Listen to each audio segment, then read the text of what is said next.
శ్రీనివాస్ గారు విన్నర్ గా మొత్తానికి అయితే హరీష్ రావు గారు చెప్తున్న దాంట్లో మరి చరణ్ కౌశిక్ గారు చెప్తున్న దాంట్లో దాంట్లో మరి బీఆర్ఎస్ ప్రభుత్వ హయాంలోనే మరి కృష్ణా జలాలు కావచ్చు, గోదావరి జలాలు వినియోగంలోకి తీసుకొద్దామన్న కాళేశ్వరం ప్రాజెక్టు ఇప్పుడు అత్యంత ప్రమాదకరమైన ప్రాజెక్టుగా మరి అది మారింది. సో ఓవరాల్గా ఇరిగేషన్ మీద 2 లక్షల కోట్లు పెట్టారు కానీ 2 ఎకరాలకు కూడా నీళ్లు ఇవ్వలేని పరిస్థితి. సో హరీష్ రావు మరి దయ్యాలు వేదాలు వదిలించినట్టు మాట్లాడారని చెప్తున్నారు. మీరేం చెప్తారు? శ్రీనివాస్ గారు, మీకు డిబేట్ లో పాల్గొంటున్నటువంటి కో ప్యానలిస్టులకి 99 ప్రేక్షకులకు నమస్తే అండి. జై తెలంగాణ. నీటి విషయానికి వస్తే బీఆర్ఎస్ టిఆర్ఎస్ చిత్తశుద్ధి ఏందనేది తెలంగాణ ప్రజలకు స్పష్టం.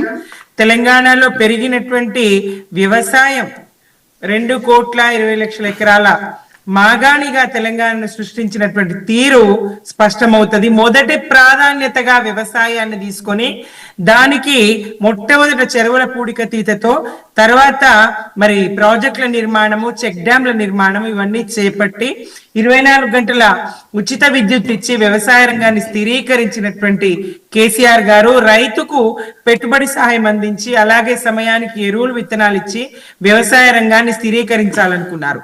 ఏ ఉద్దేశంతో అయితే తెలంగాణ పోరాటానికి వెళ్ళినామో, ఏ నినాదంతో తెలంగాణ పోరాటం చేసినామో, నీళ్లు నిధులు నియామకాలు, ఆ నీళ్లకు సంబంధించి గోదావరి కృష్ణమ్మలు మన బీళ్లకు మల్లాలే, పచ్చని మాగాణాల్లో పసిడి సిరులు పండాలే, సుఖశాంతుల తెలంగాణ సుభిక్షంగా ఉండాలి అని కదా, ఆ దిశలో కదా కేసీఆర్ గారు ప్రయత్నం చేసిండ్రు. ప్రపంచ రికార్డు కాళేశ్వరం నిర్మాణం, కాళేశ్వరం ప్రాజెక్టు 2 పిల్లర్లు కుంగితే ఇవాళ దాని మీద చేస్తున్నటువంటి దుష్ప్రచారం, అసలు పిల్లర్లు కుంగినాయా, ఈ కాంగ్రెస్ ప్రభుత్వం కూల్చిందా, ఇది తెలియదండి. ఎందుకంటే చెక్ డ్యాంలను పేలుస్తున్నటువంటి తీరు గమనిస్తా ఉన్నాం, చూస్తా ఉన్నాం.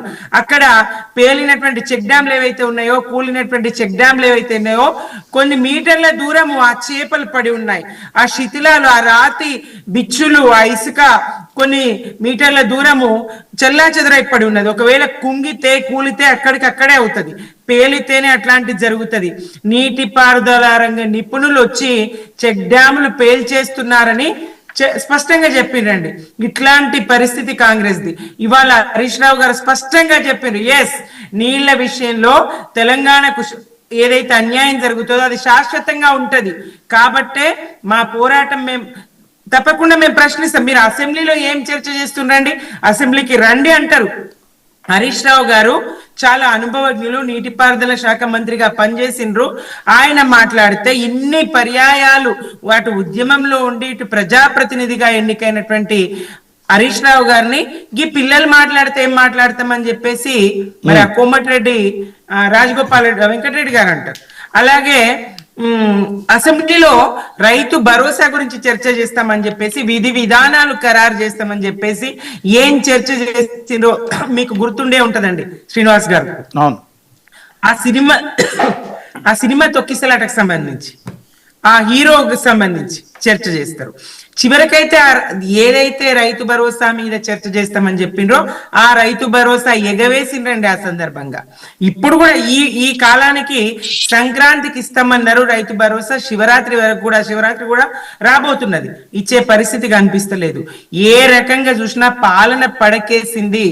వీళ్ళు అటెన్షన్ డైవర్షన్ పాలిటిక్స్ చేస్తూ మాకు తెలంగాణ వాదాన్ని రగిలిస్తున్నారు. ఎస్, తెలంగాణ వాదులం మేము, తెలంగాణ కోసం పోరాడిన పార్టీ మాది, తెలంగాణ సాధించిన పార్టీ మాది, కాంగ్రెస్ మెడలు వంచి తెలంగాణ సాధించినటువంటి పార్టీ మాది, తెలంగాణను అభివృద్ధి పథంలో నిలిపినటువంటి పార్టీ ప్రభుత్వం మాది.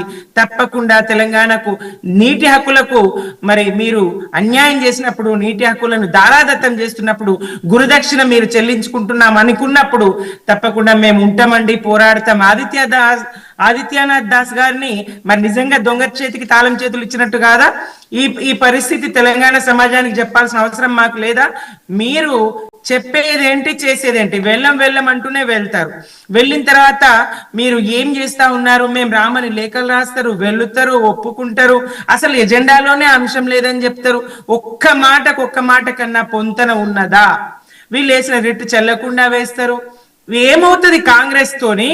ఏ రంగాన్ని కాపాడగలుగుతారు, ఏ వర్గాన్ని కాపాడగలుగుతారు, పాలన ఎటు పోతుంది, హామీలు ఏమైనాయి, ఏమో కేసీఆర్ గారి సంక్షేమ పథకాలను ఎట్లా తుంగలో దొక్కుతా ఉన్నారు, ఏం చేస్తా ఉంది అసలు?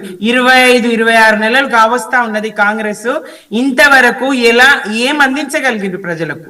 ప్రజలు ఏదైనా ప్రజల దృష్టికి వచ్చినప్పుడు ఏం చేస్తా ఉన్నారంటే స్కాములు చేస్తా ఉన్నారు, ఏం చేస్తా ఉన్నారంటే దోచుకుంటూ ఉన్నారు, ఏం చేస్తా ఉన్నారంటే మంత్రుల మధ్య విభేదాలను సృష్టిస్తా ఉన్నారు, ఏం చేస్తా ఉన్నారంటే మీడియాను ఆంబోతులుగా తీర్చిదిద్దుతా ఉన్నారు. రెండు మీడియా సంస్థల ఆంబోతులటండి సీఎం రేవంత్ రెడ్డి గారు చెప్పడం అయితే నిజంగా విచారకరం. మీడియా ఆంబోతులు ఎట్లయితది, మంత్రులు లేక దూడలు ఎట్లయితారు? మంత్రులు దూడలైతే మీడియా ఆంబోతులు అయితే ఆ స్థాయి ఎట్లా, వాళ్ళకి ఎట్లా ఆ స్థాయి వచ్చింది? ఏంది పరిస్థితులు రాష్ట్రంలో? ఓకే ఓకే మేడం, గమనిస్తా ఉన్నారు.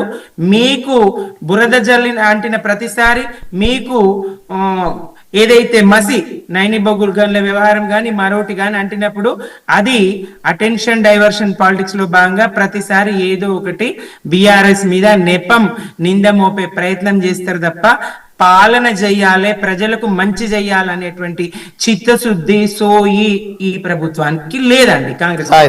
Madam thank you. సునీత గారు గుడ్ ఈవినింగ్ మేడం. నమస్తే అండి. మేడం ఎలా చూస్తారు